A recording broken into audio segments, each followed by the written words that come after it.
Halo Tribuners, jumpa lagi bersama dengan saya Mutiara dalam tayangan berita selebritis di Tribun Lampung. Kami akan menyajikan informasi menarik dan terupdate seputar selebritis tanah air untuk Anda. Dan inilah berita selebritis selengkapnya. Berita pertama datang dari aktor tampan Adipati Dolken jadi antagonis untuk pertama kalinya. Bintang film Adipati Dolken memainkan peran dukun santet bernama Dorman di film Bayi Ajaib. Film horor supranatural Bayi Ajaib garapan sutradara Rako Prijanto dan rumah produksi Falcon Black ini ceritanya diangkat dari film berjudul sama yang tayang di bioskop pada tahun 1982.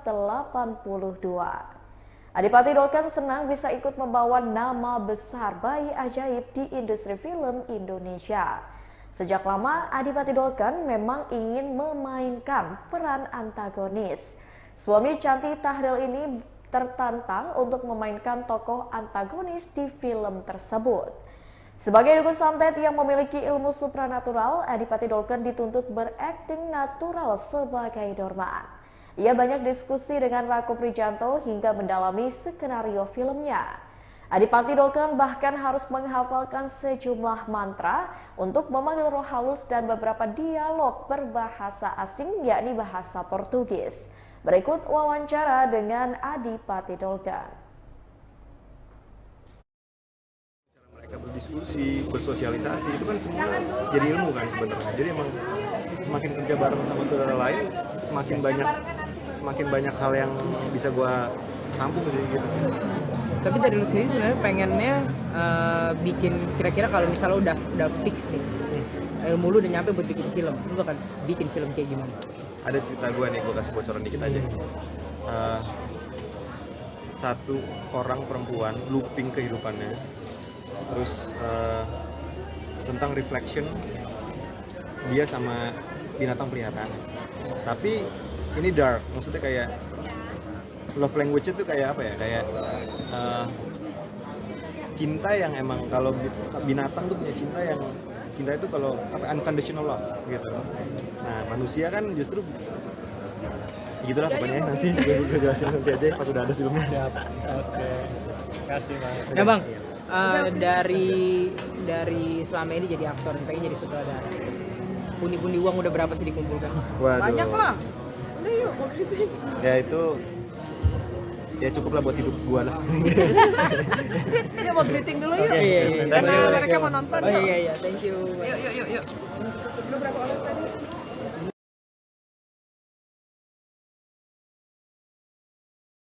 Menyampaikan sesuatu, cara mereka berdiskusi, bersosialisasi, itu kan semua jadi ilmu kan sebenarnya. Jadi emang semakin kerja bareng sama saudara lain, semakin banyak hal yang bisa gua tampung gitu sih.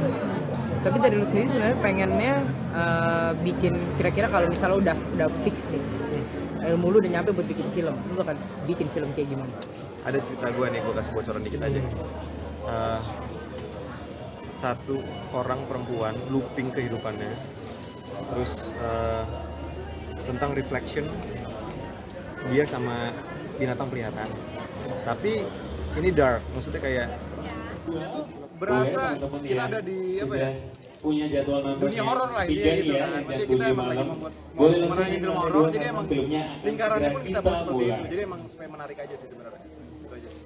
Terakhir dari aku proyek kedepannya tetap mau terusin di horor dengan antagonis atau mau nyobain Ketagihan gak sih antagonis? Oh antagonis gue suka banget. Gue pokoknya kalau horor ya gue maunya antagonis. welcome Iya. Protagonis gue nggak mau kalau horor. Kenapa? Kalau Kenapa, Dat? protagonis gue mau banget. Kenapa, Dat? Karena menurut gue akhirnya gue punya dua kaki kan. Maksudnya apa ya? Gue punya di dua dunia nih sekarang. Kalau drama atau komedi atau yang lebih santai gitu ya, itu pasti gue maunya protagonis lah. Tapi kalau emang ternyata dapat horor nih, itu jadi warna berbeda lagi. Jadi kayak ada dua dunia aja nih di diri gue sekarang gitu sih. Menyenangkan sih. Dan kalau ada film horor lagi nawarin gue dan ada antagonis yang menarik gitu ya, gue pasti akan lihat dulu tuh. Kalau Sarah gimana, Sarah? apa nih? Ketagihan kah maksudnya horor? Bisa dibilang iya karena aku juga suka film horor.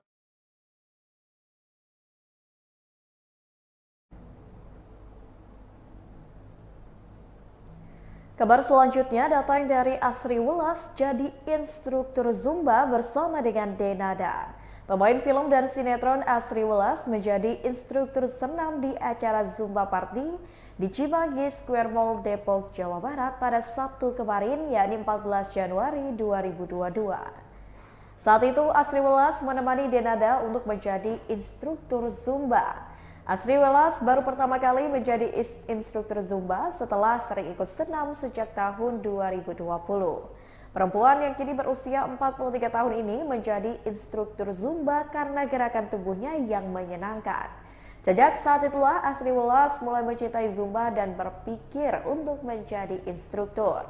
Sebelum melakukan tes menjadi instruktur, Asri Welas banyak berbincang dengan Denada. Sejak menjadi instruktur, perempuan bernama Asri Pramawati itu mencari sendiri koreografinya sebelum tampil di depan banyak orang. Berikut wawancara dengan Asri Welas dan Denada.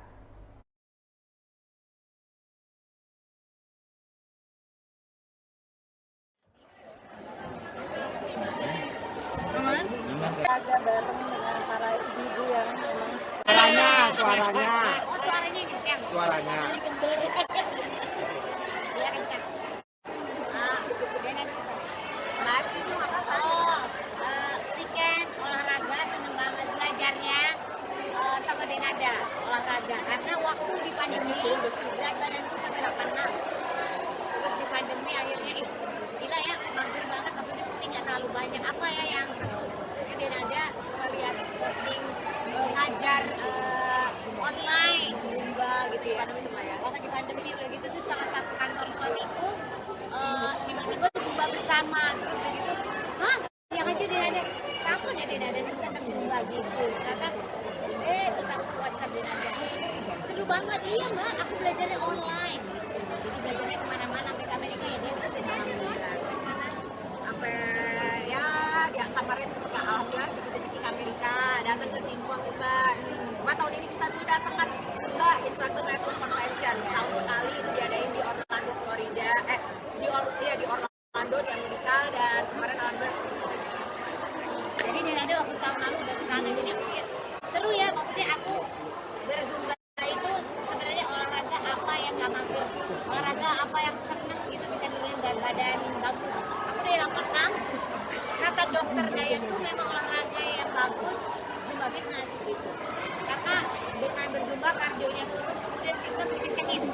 Jadi aku turun 30 kilo, badanku gak perlu operasi gitu, operasi kayak apa, kayak kendor apa enggak, karena habis itu dibakar kalorinya, kemudian dikencengin pakai fitnessnya ya udah ya. Iya.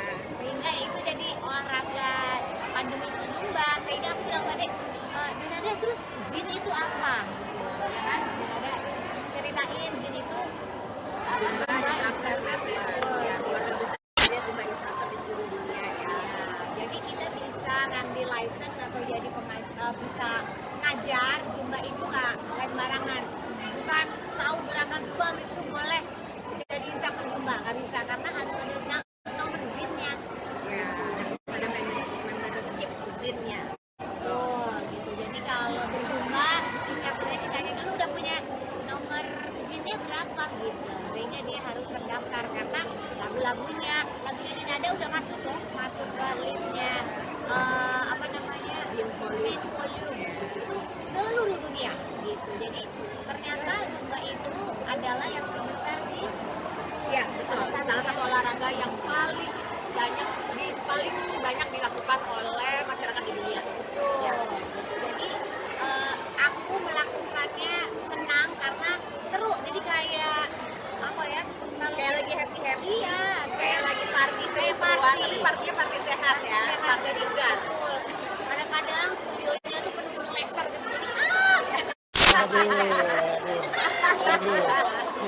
dugem sehat. Iya.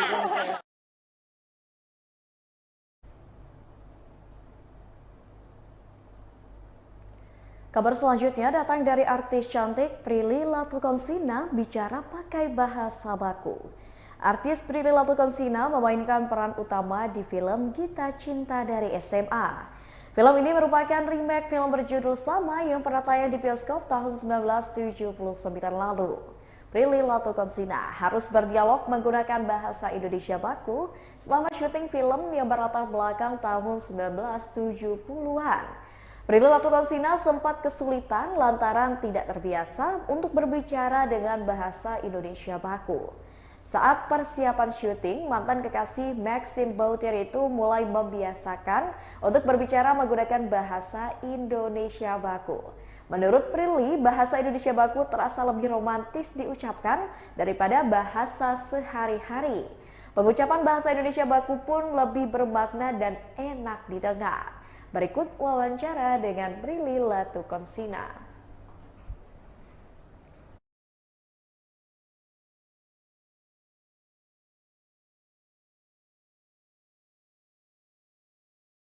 Bebannya tuh cuma ujian gitu kan, kita belajar bareng buat ujian supaya nilainya bagus gitu. Kayak kalau sekarang kalau pacaran kan pikiran dulu nikah udah repot gitu. Jadi yang ngebuat aku jadi excited lagi ngerasain deg-degannya dulu waktu pacaran SMA gitu pas aku nonton filmnya. Sama ya saya kan di sini saya cintanya tidak direstui orang tua. Kamu sendiri berdua punya pengalaman nggak sih? Pengalaman nggak kayak Gali? Kalau gue Nggak ya, alhamdulillah direstui. Aku juga nggak ada sih karena orang tua aku nggak se-strict orang tuanya Ratna.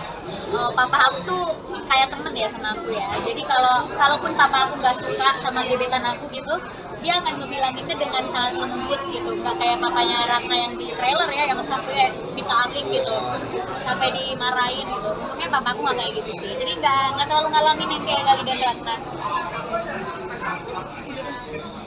Tadi ada bahasa baku gitu. Tadi kan bilang bahasa baku tuh indah banget. Kan rasanya gimana? Ya kayak menurut aku jadi sekarang lebih suka menyatakan sesuatu tuh benar-benar pakai bahasa Indonesia yang baik dan benar. Kalau dulu kan kita ngikutin tren gitu ya, campur-campur ya antara bahasa Inggris sama bahasa Indonesia gitu. Kebetulan juga aku kuliah menggunakan bahasa Inggris gitu, jadi udah kebiasaan campur-campur. Tapi ternyata pas belajar bahasa baku, belajar bahasa Indonesia yang baik dan benar, ternyata mengungkapkan sesuatu secara full pakai bahasa Indonesia, yang bahasa Indonesia itu baku, itu jauh lebih indah sih. Dan mungkin kedengarannya awalnya aneh ya, karena zaman sekarang kita udah gak kayak gitu lagi. Tapi lama-kelamaan tuh jadi terbiasa. Aku sekarang kalau ngomong sama orang, kalau meeting atau presentasi udah pasti pakai bahasa Indonesia yang baku. Terus kadang juga sama temen pakai bahasa Indonesia yang baku. Kayak misalnya dulu ngomongnya kayak, misalnya kalau dulu kangen nih Nyet, gue sama lo gitu kan. Tapi sekarang jadi kayak aku kangen sama kamu. Jadi lebih kayak romantis gitu. Terus kalau ngomong I love you ke orang, love you. Kayaknya love you tuh enteng banget. Love you itu kata yang mudah gitu diucapkan. Tapi kalau dirubah jadi bahasa Indonesia yang baik dan benar, aku mencintai kamu. Itu jadi kayak oh gitu. Jadi aku sih sekarang malah lebih suka ngomong pakai bahasa baku. Makanya aku harap dengan adanya film Kita Cinta bisa ngajarin juga ke generasi zaman sekarang untuk ya beneran mencintai bahasa kita, bahasa Indonesia gitu. Tadi sempat bilang katanya sempat PDKT pakai bahasa baku. Benar. Ya saya saksinya. Nggak, misalnya kayak ngomong-ngomong sama orang gitu pakai bahasa baku gitu, atau berantem sama temen yang biasa kita kalau berantem sama temen kan gue lo ya, ini kayak pakai saya, iya nggak nyadar pas lagi syuting gitu, soalnya kayak ya tapi kan saya mau gini-gini, tuh sih saya sampai ketawa-ketawa, kebawa lo ya berantem sama temen lo pakai bahasa baku.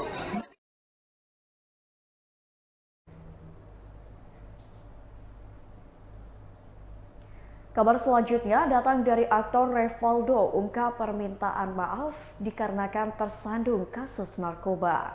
Aktor Revaldo kembali ditangkap lantaran terjerat kasus penyalahgunaan narkoba.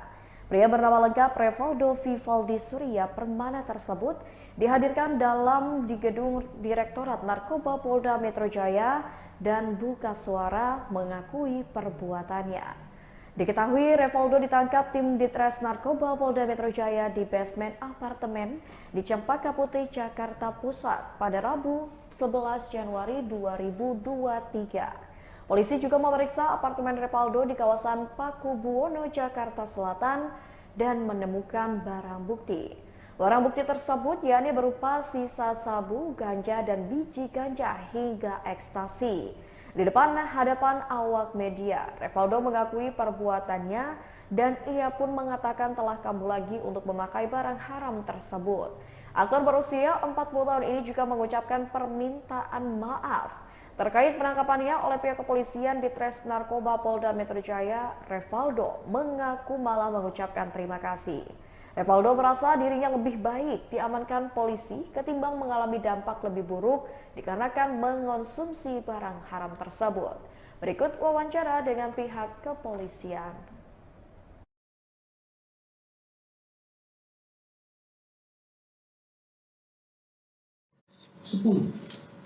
Melakukan tindak pidana yang sama.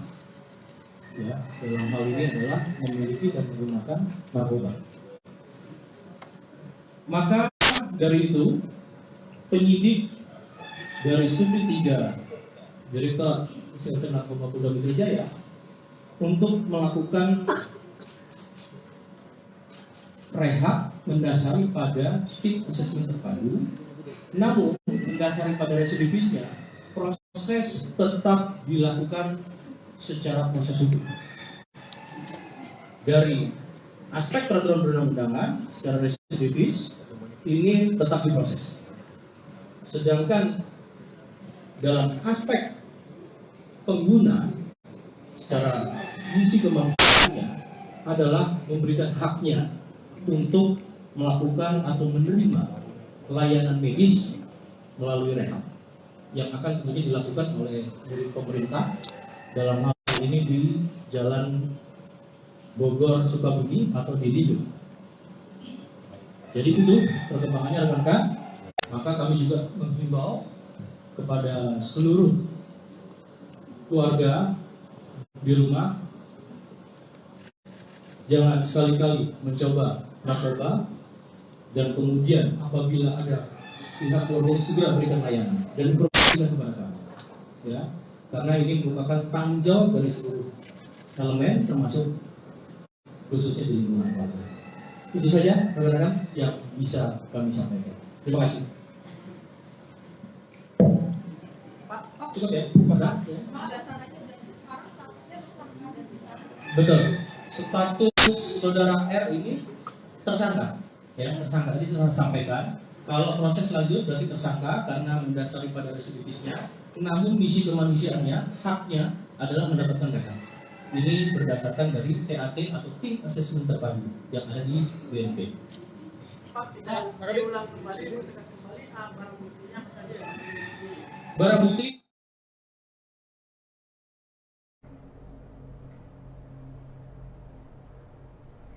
Kabar terakhir datang dari Asri Welas yang prihatin dengan kondisi Indra Bekti. Presenter dan bintang film Asri Welas ikut sedih dan prihatin saat Indra Bekti dirawat hingga menjalani operasi di rumah sakit akibat pecah pembuluh darah di kepala. Asri Welas bahkan bergegas ke Rumah Sakit Abdi Waluyo Menteng, Jakarta Pusat ketika tahu Indra Bekti menjalani operasi pada 28 Desember lalu. Kesibukan bekerja membuat Asri Welas belum sempat bertemu lagi dengan Indra Bekti. Meski belum menjenguk lagi, Asri Welas tetap memantau perkembangan kesehatan sahabatnya itu. Asri Welas selalu bertanya pada Aldila Jelita atau Indi Barens, istri dan sahabat Indra Bekti terkait kesehatan terkini presenter kondang. Pemain film yang kini berusia 43 tahun ini bersyukur Indra Bekti sudah melewati masa kritisnya. Indra Bekti bahkan sudah dirawat di ruang perawatan biasa. Asri Welas batal memandu beberapa acara bareng Indra Bekti dikarenakan sahabatnya tersebut mengalami sakit. Berikut wawancara dengan Asri Welas.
Baiklah Tribuners, itulah berita selebritis bersama dengan saya Mutiara.